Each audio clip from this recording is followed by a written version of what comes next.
L'Union européenne n'est plus qu'une simple organisation internationale. Elle ne constitue pas pour autant un État fédéral.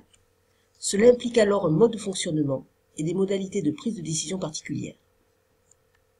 L'Union européenne est en effet une construction politique originale et inédite à l'échelle mondiale. Jacques Delors l'a ainsi qualifiée d'objet politique non identifié. Ainsi, pour prendre des décisions au niveau européen, il faut que les États membres délèguent une partie de leur souveraineté. Il faut ensuite assurer une répartition des tâches entre États membres et Union européenne. Cela implique alors une gouvernance multiniveau. La coexistence entre institutions européennes et États membres nécessite ainsi, pour les États membres, de déléguer une partie de leur souveraineté à l'Union européenne.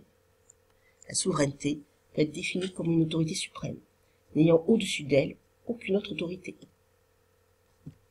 Il faut ensuite répondre à la question « qui fait quoi » dans l'Union européenne.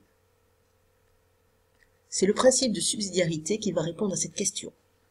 Ce principe consiste à réserver à l'échelon supérieur, ici l'Union européenne, uniquement ce que l'échelon inférieur, les États membres de l'Union européenne, ne pourraient effectuer que de manière moins efficace. Le niveau supérieur n'intervient alors que si le problème excède les capacités du niveau inférieur. C'est ce qu'on appelle le principe de suppléance. Ce principe ne s'applique bien sûr qu'aux questions relevant d'une compétence partagée entre l'Union et les États membres. 3 objectifs sont recherchés dans ce principe. D'abord, rechercher le niveau le plus pertinent et le plus proche des citoyens pour l'action publique. Il faut rapprocher les lieux décisionnels des citoyens et éviter l'éloignement des lieux de pouvoir. Il faut ensuite préserver les compétences des États membres quand l'action européenne n'apporte pas plus d'efficacité. Enfin, il faut permettre à l'Union européenne d'agir quand les États membres, agissant isolément, ne peuvent pas apporter de solution efficace, compte tenu des dimensions transfrontalières de la question. Ce principe de subsidiarité donne alors naissance à 3 types de compétences. D'abord, les compétences exclusives de l'Union. Les États ont abandonné ou transféré une partie de leur souveraineté à l'Union, par exemple la politique protectionniste.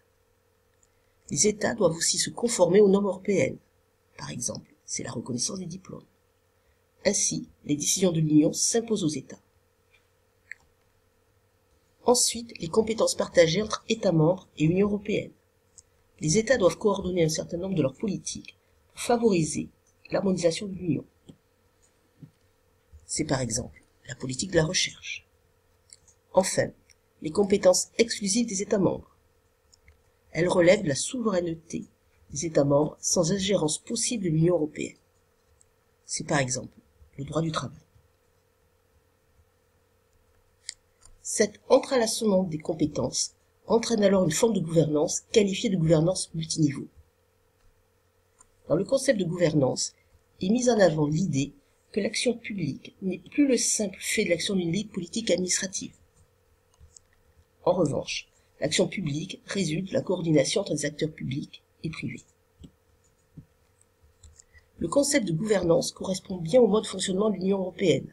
La Commission européenne elle-même utilise le terme de gouvernance.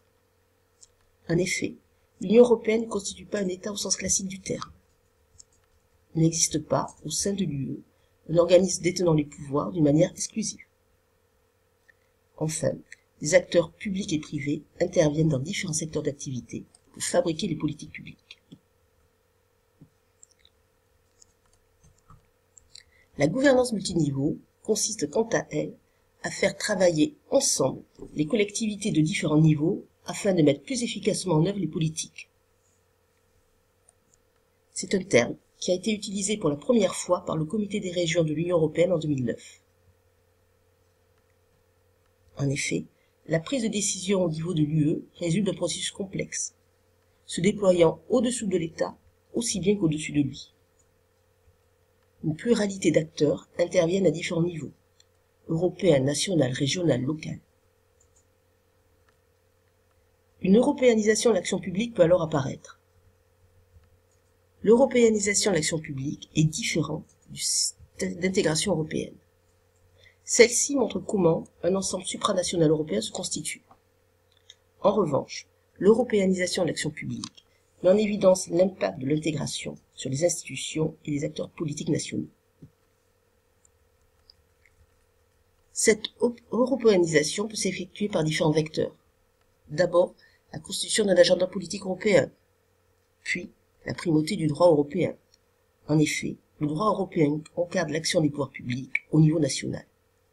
Enfin, la socialisation européenne des acteurs. La politique de l'environnement en France est un bon exemple d'européanisation de l'action publique. En effet, en France, cette politique était peu développée. La législation européenne a imposé de nouvelles orientations.